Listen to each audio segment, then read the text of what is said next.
ভারত নিজেদের দেশকে নিজেরাই সামলাতে পারে না, তারা আসে বাংলাদেশের বিষয়ে নাক গলাতে। এটা কি মেনে নেওয়া যায়?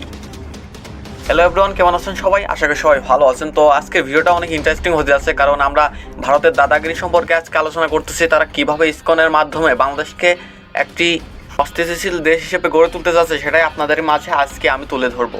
হয়তোবা এরকম ভিডিও অনেকেই বানিয়েছে, কিন্তু আমার মতো ভিডিও হয়েছে বলে আমি মনে করি না, কারণ আমি আপনাদের সত্য তুলে ধরবো এবং কারোর দালালি করব না।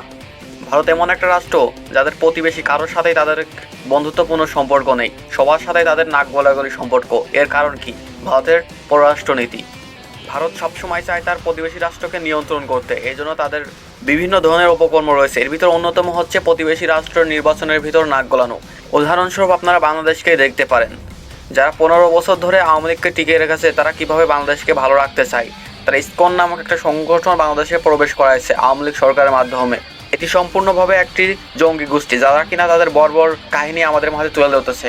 এটি সম্পূর্ণরূপে একটি জঙ্গি বাহিনী। ইসকন যেরকম ব্যবহার করতেছে, যেরকম আচার আচরণ করতেছে, তাদেরকে দেখে মনে হয় না তারা কোনো আনুষ্ঠানিক বা কোনো সাংস্কৃতিক দল বা কোনো গোষ্ঠী। তাদেরকে দেখেই মনে হয় তারা কোনো একটা জঙ্গি গোষ্ঠী। কারণ দেখেন তাদের যদি মুভমেন্ট দেখেন, তারা একদিনের ভিতর কি কাজকর্ম ঘটাইছে। তারা বাংলাদেশে দাঙ্গা লাগানোর চেষ্টা করতেছে হিন্দু মুসলমানের ভিতরে, আর এর উস্কান দিচ্ছে ভারতে বসে আওয়ামী লীগ সরকার এবং রয়ের এজেন্টরা।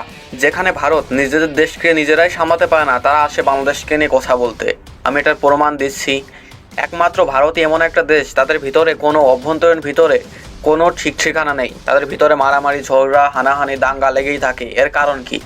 আপনি যদি 2-1 দিনের হিস্ট্রি কালেক্ট করেন ভারতে, তাহলে আপনারা দেখতে পারবেন যে তারা বিভিন্নভাবে মন্দিরগুলোকে মসজিদে জায়গায় স্থাপন করার জন্য বিভিন্ন কৌশল তারা চালে। এর ভিতর সবথেকে বড় যে বিষয়, 2 দিন আগে আমি একটা খবর শুনলাম, যেখানে একটি মসজিদ ভাঙতে গিয়ে 3 জনকে তারা খুন করেছেন।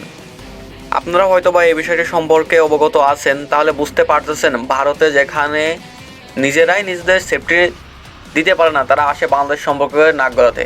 তারা বিভিন্ন ধরনের মিডিয়াকে সম্প্রসারণ করতেছে যে বাংলাদেশের ভিতরে, অভ্যন্তরীণ ভিতরে সাধারণ জনগণ ঠিক নেই, তাদের নিরাপত্তা নেই।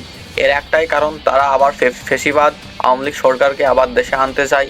কারণ এই আওয়ামী লীগ সরকারই একমাত্র এমন একটি সরকার যা দেশ বিক্রি করে দিতে পারে ভারতের কাছে। তারা ভারতের স্বার্থের দেশে ছিল এবং ভারতের স্বার্থেই তারা কাজ করেছে।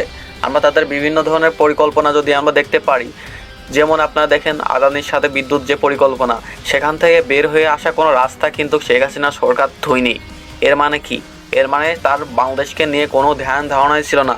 সে সবসময় পড়েছিল ভারত রাষ্ট্র নিয়ে, ভারতকে কীভাবে সহযোগিতা করা যায়, তাদের আর্থিক কীভাবে সহযোগিতা করা যায়, এই বিষয় নিয়ে সবসময় আওয়ামী লীগ সরকার পড়ে থাকতো। আপনারা আওয়ামী লীগের বিভিন্ন ধরনের মন্ত্রীদের মুখেই শুনেছেন যে আমরা ভারতের সাথে কথা বলে আসছি, তারা আমাদেরকে টিকিয়ে রাখবে।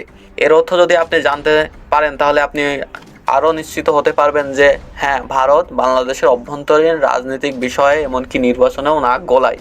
আপনি আরও জেনে খুশি হবেন যে ভারতের সাথে নেপাল, ভুটান, মালদ্বীপ কারোরই সম্পর্ক এখন বর্তমান টাইমে ভালো নাই। তারা কেউ ভারতকে সহ্য করতে পারতেছে না। এর একটাই কারণ, দাদাগিরি।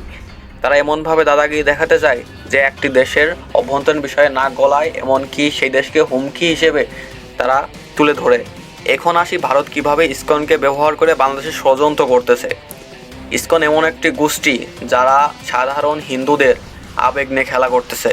সাধারণ হিন্দুরা জানেও না এটি একটি রয়ের এজেন্ট, কারণ ইসকন পরিচালনা হয় ভারত থেকে। যদিও এটি যুক্তরাজ্যে অথবা যুক্তরাষ্ট্রে এই সংগঠনটি আনুষ্ঠানিকভাবে তৈরি হয় ওইখানেই, কিন্তু এটি ভারতে সবসময় চলে রয়ের এজেন্টের মাধ্যমে।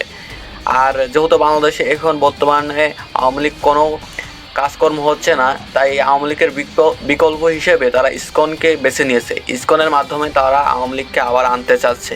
এই বিষয়টা যদি আপনারা বুঝতে পারেন, তাহলে আপনার সচেতন নাগরিক। একটা কথা আছে, যে যত ভারত বিরোধী সে তত দেশপ্রেমী। ভারতের বিভিন্ন অপকর্ম রয়েছে, বাংলাদেশকে তারা কখনোই কোনো সুযোগ সুবিধা দেয়নি, বাংলাদেশ থেকে সবসময় সুযোগ সুবিধা নিয়েই আছে।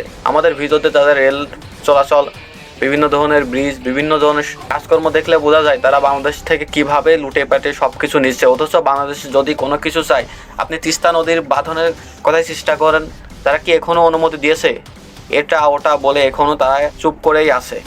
যাই হোক, আমি হয়তো বা ভালোকে কথা বলতে পারিনি, বিভিন্ন ধরনের কথা উলটপালট গেছে।